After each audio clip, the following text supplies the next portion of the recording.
As Matthew McConaughey would say, all right, all right, all right. Okay, we are going to get started with this free Teach Techies workshop.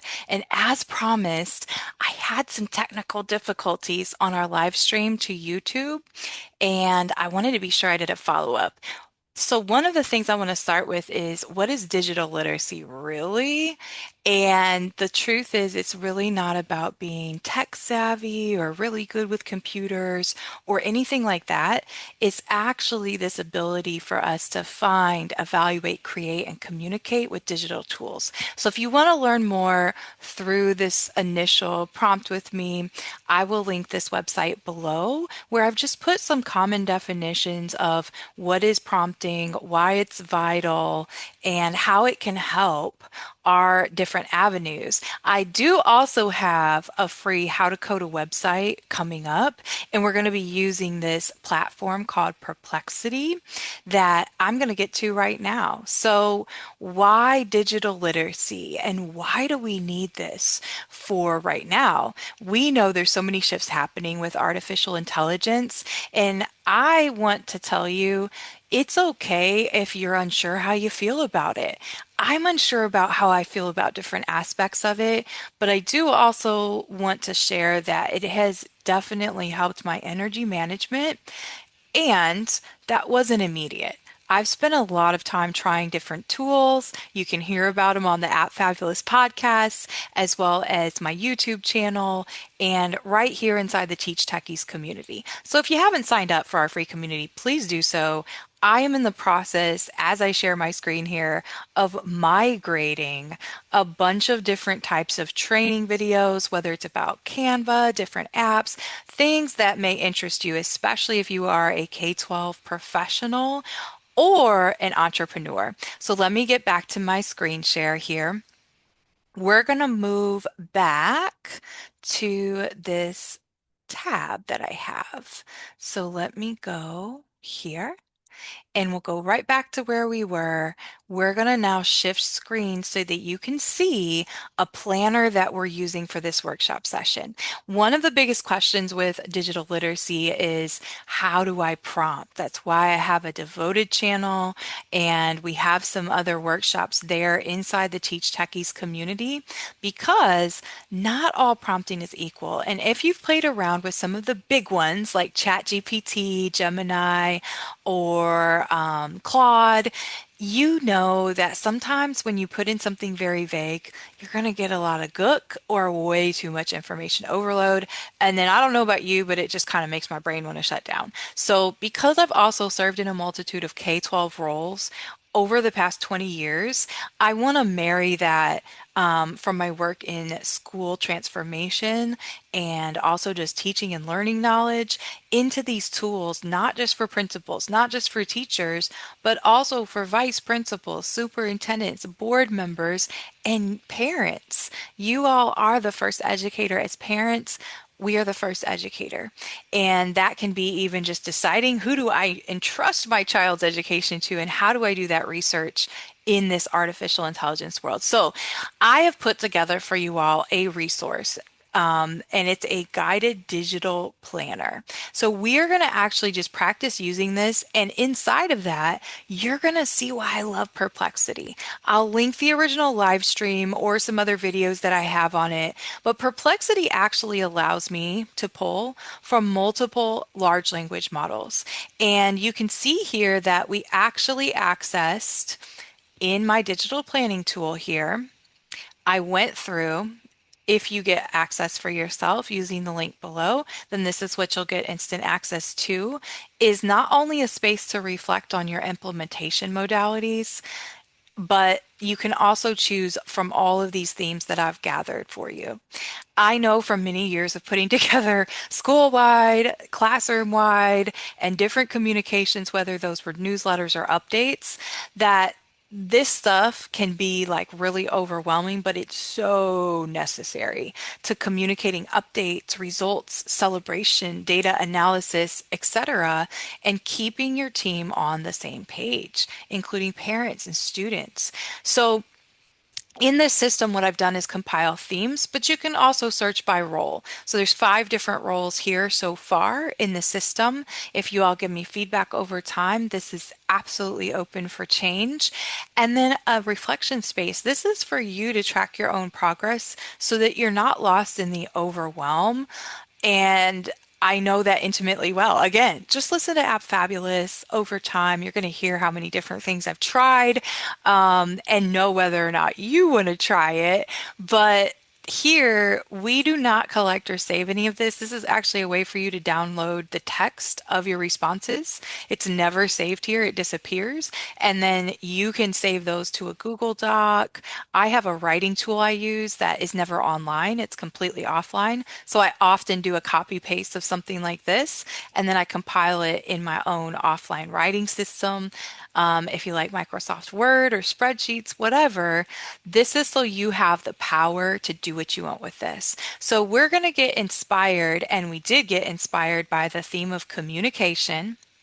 And I copied over this family communication from a principal lens, but we're going to riff off of that. So you can easily copy whatever prompts you want. The idea is to set you on a very specific path so you don't have to worry about, oh, I didn't give it the right prompt and now it gave me all this information, but you can actually be inspired by it. What we did in Perplexity is, again, I do have a paid subscription with them. So I'm showing you the bells and whistles of what's called Model Council.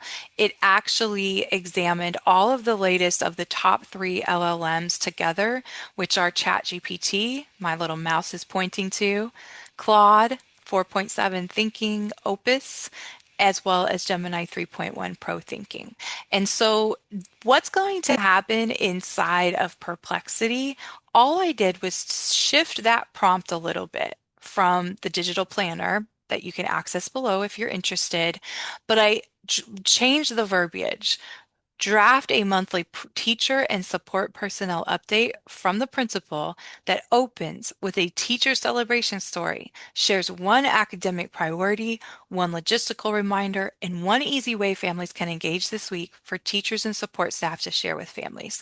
So, what the model itself does for me when I input this, it helps me see where the models agreed, how it came up with the initial content of this communication, whether I end up putting that in a newsletter, an email, if I want to print it off and put it in mailboxes as well. However, in multiple ways of communicating with teachers as the primary constituent, how would that look? So this model actually also tells me where the models disagreed on what should be academic priority, what's the logistical reminder, and which is most important. And it gives you a little bit of the why behind why they differ.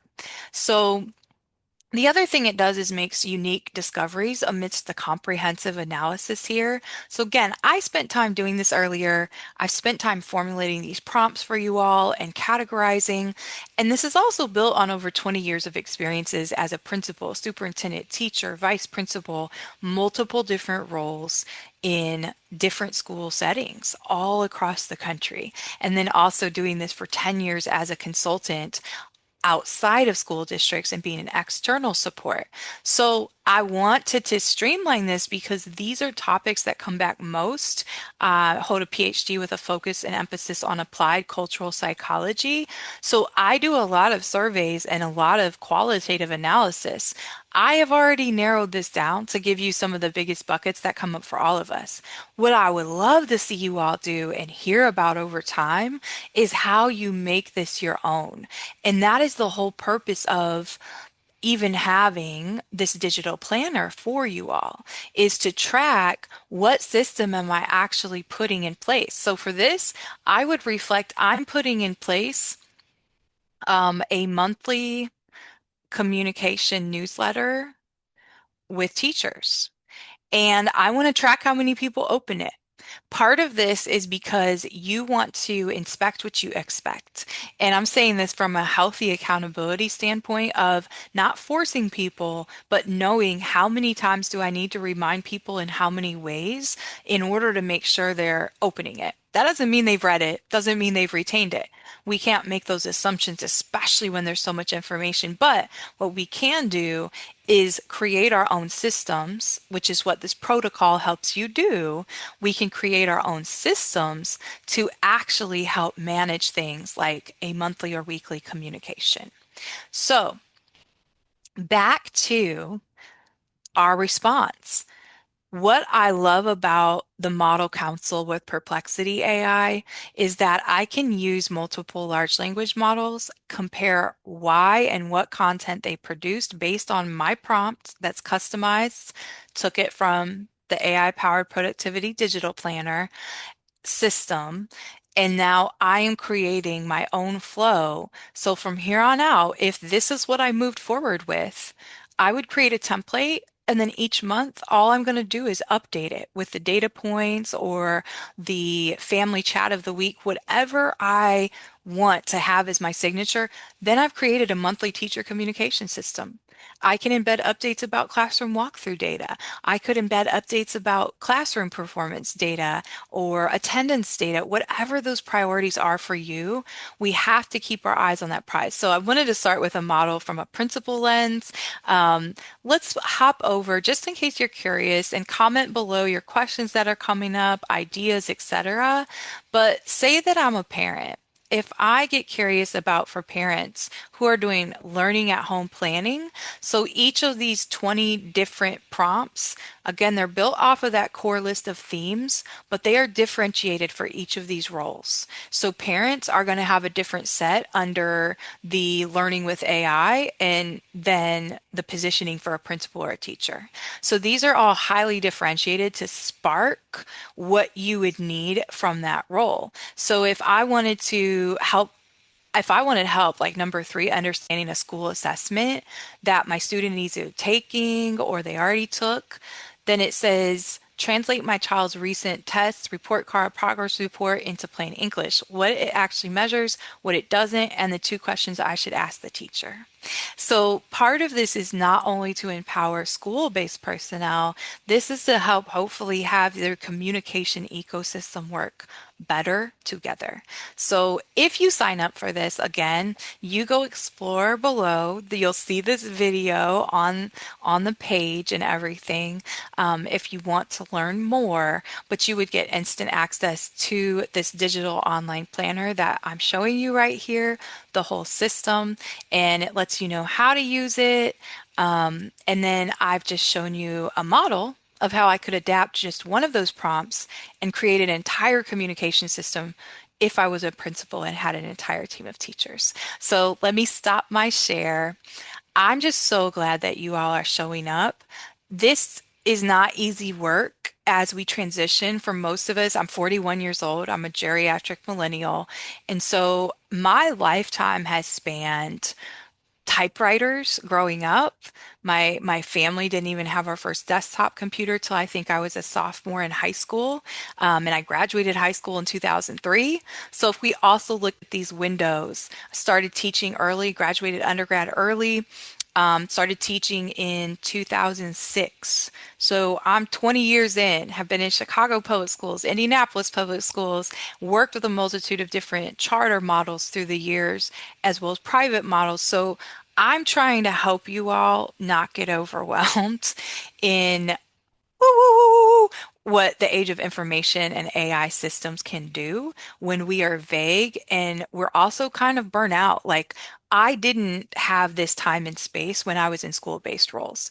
I am outside that system and have been now for a number of years, so I can see things in a different way than I would have when I was in the system. So we are here to help. Comment below if this is helpful or intrigues you, and make sure you hit subscribe. I'm going to be releasing some more how-tos and the best way to get all of my videos, all of my workshops, because they are making their way slowly but surely into the community, is to hop into our brand new community, Teach Techies, which is linked below and always completely free.